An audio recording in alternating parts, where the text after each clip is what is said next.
आजचा मोर्चा सक्सेसफुल ठरला की नाही हा नंतरचा आहे, पण आमची बोंब या बहिऱ्या असलेल्या अधिकाऱ्यांच्या कानापर्यंत आज पोहोचलेली आहे. आमचे सर्वच विभागाध्यक्ष, शहर कमिटी आणि पक्षाचे सर्व पदाधिकारी याने आक्रमकपणे तुर्भे असेल, कोपरीगाव असेल, सानपाडा असेल, इथले सगळे प्रश्न जे नागरिकांच्या रोजच्या जगण्याशी निगडीत आहे ते सगळे प्रश्न आज तीव्रतेने मांडलेत, आक्रमकपणे मांडलेले आहेत. काही प्रश्नांना तात्काळ त्यांनी रिस्पॉन्स दिलेला आहे की हे आज आणि उद्यापासूनच हे प्रश्न सुटायला मदत होईल. ज्या प्रश्नांसाठी वेळ लागणार आहे तो पुरेसा वेळ सुद्धा आम्ही दिलेला आहे, पण त्यांनी दिलेल्या मुदतीत हे प्रश्न नाही सुटले तर ही बोंब आता पुढच्या काही दिवसांमध्ये अधिकाऱ्यांच्या कॅबिनपर्यंत जाईल आणि या वॉर्ड ऑफिसरच्या गेटला आणि कॅबिनला महाराष्ट्र सैनिक नक्की टाळं लावा आंदोलन करतील. काय आश्वासनं वगैरे का देण्यात आलेली आहेत का? कधीपर्यंत तुमच्या अतिक्रमणाचा विषय असेल, पाण्याचा विषय असेल, रस्त्यांच्या खड्ड्यांचा विषय असेल किंवा प्रदूषणाचा विषय असेल, या सगळ्या प्रश्नांवरती पुढच्या काही 15 दिवसांमध्ये ठोस अशी कारवाई होईल असा एक शब्द वॉर्ड अधिकारी आणि त्यांच्या सर्व अधिकाऱ्यांनी या क्षणी आम्हाला दिलेला आहे.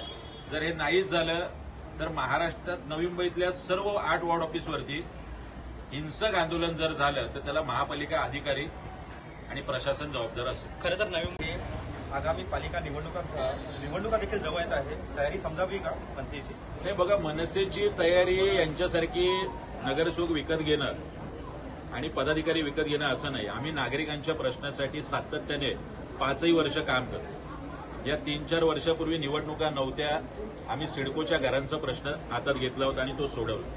आम्ही कामगारांचा प्रश्न हातात घेतला होता आणि सोडवला. आम्ही विष्णुदास भावे नाट्यगृहाचा प्रश्न होता तो सोडवला. निवडणुका नसताना सुद्धा आमची ही कामं चालू आहे. कुठल्याही निवडणुका डोळ्यासमोर ठेवून आम्ही हे करत नाहीये. ऑक्टोबर हिट आहे, पण तरी सुद्धा महिला असतील, मोर्चामध्ये ज्येष्ठ नागरिक असतील, तरुण असतील, आपल्या कामावरती दांड्या मारून सुद्धा आपल्या नागरिकांचे प्रश्न आहेत तुर्भे सानपाड्याचा, म्हणून या मोर्चामध्ये आलेले आहेत. निवडणुका येत जात राहतात. मला वाटतं लोकांचे प्रश्न हे जास्त महत्वाचे.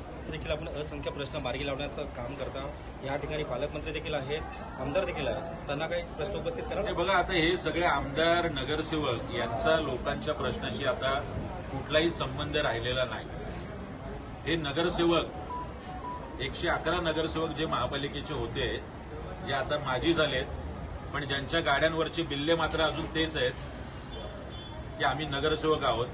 काही माजी आमदार झाले तरी पोलीस संरक्षणात फिरतायत कारण वडील वनमंत्री आहेत म्हणून.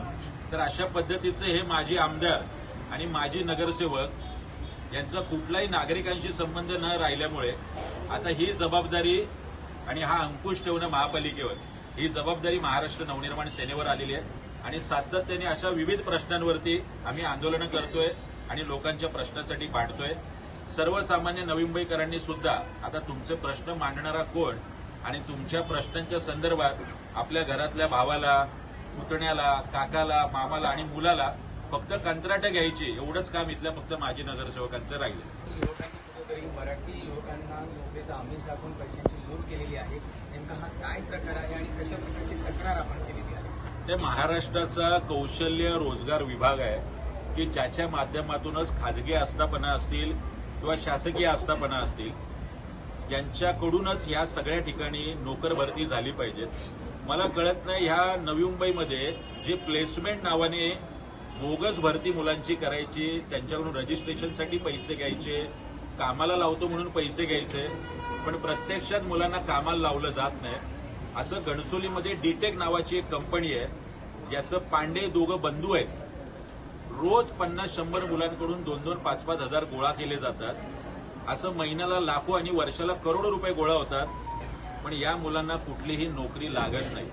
आम्ही विप्रो कंपनीत तुम्हाला कामाला लावतो, आम्ही या कंपनीत तुम्हाला कामाला लावतो, त्या कंपनीशी यांचा कुठलाही टायअप नसतं. माझं राज्य शासनाचं ज्यांच्याकडे लोडांकडे हे डिपार्टमेंट आहे कौशल्य रोजगार विभाग, नवी मुंबईतल्या या सगळ्या प्लेसमेंट सर्व्हिसेस बंद झाल्या पाहिजेत. लवकरच पोलीस आयुक्तांना या अशा बोगस प्लेसमेंट सर्व्हिसच्या संदर्भात आम्ही एक रीतसर अधिकृत निवेदन दिलं जाणार आहे. जर हे नाही झालं तर प्रत्येक पोलीस स्टेशनवरती नक्की मनसेचा मोर्चा निघेल. अनेक प्रशासन भूमिका दिसते. हे बघा, पोलिसांच्या उदासीन भूमिकेपेक्षा मला वाटतं कौशल्य रोजगार विभागाची उदासीनता. हे खरं म्हणजे पोलिसांचं काम नाही. ही फसवणूक जर होत असेल तर पहिलं काम कौशल्य रोजगार विभागाचं आणि दुसरं पोलिसांचं. आम्ही आता पोलिसांना दिलेलं आहे, आम्ही कौशल्य रोजगार विभागालाही देणार आहोत. आम्ही दिल्यानंतर कागदपत्रांच्या पुराव्यासह जर पोलिसांचा अभय असेल तर नक्की पोलीस स्टेशनवरती आम्ही मोर्चा काढू. महाराष्ट्र नवनिर्माण सेना याचा झेंडा नक्की फडकेल. पुन्हा एकदा फेरीवाल्यांचा या ठिकाणी प्रश्न उपस्थित झालेला आहे. यांनी एक मुद्दा उपस्थित केला, फेरीवाल्यांचा एक धक्कादायक प्रकार समोर आलेला आहे. नेमका काय प्रकार आहे? हे बघा, राजरोसपणे मोठ्या प्रमाणात परप्रांतीय फेरीवाले मुंबई ठाण्यातच नाही, नवी मुंबईत सुद्धा अनेक ठिकाणी आपल्याला दिसत आहेत. महापालिकेचे अधिकारी हप्ता वसुली करतात हा माझा स्पष्ट आरोप आहे. महापालिकेच्या अधिकाऱ्यांच्या आशीर्वादामुळे फक्त जुजबी कारवाई दाखवायची, मात्र कुठली ठोस कृती करायची नाही. दंड नॉमिनल दंड आकारायचा, पण मात्र यांच्यावर फौजदारी गुन्हे दाखल होत नाही. आमच्या प्रकल्पग्रस्तांनी गरजेपोटी घर काय थोडंसं बांधलं, एखाद्या मराठी माणसाने छोटी काय वडापावची गाडी टाकली की महापालिकेचे अधिकारी येतात, दंड आकारतात, गाडी बंद करतात, गुन्हा दाखल करतात. मला कळत नाही ह्या परप्रांतीयांवरती गुन्हे का दाखल होत नाही. आता आम्ही विचारलं, सानपाडामधल्या प्रकल्पग्रस्तांवरती 30 गुन्हे दाखल झालेत आणि या तुर्बे वॉर्ड ऑफिस अंतर्गत एकही गुन्हा परप्रांतीय जो कोणी फेरीवाला आहे त्याच्यावर अद्याप गुन्हा दाखल नाही. याचा अर्थ महापालिकेच्या अधिकाऱ्यांच्या आशीर्वादाने हे सुरू आहे. हे बंद झालं नाही. रस्त्यावरती या अधिकाऱ्यांना उठाबशा काढायला लावतो.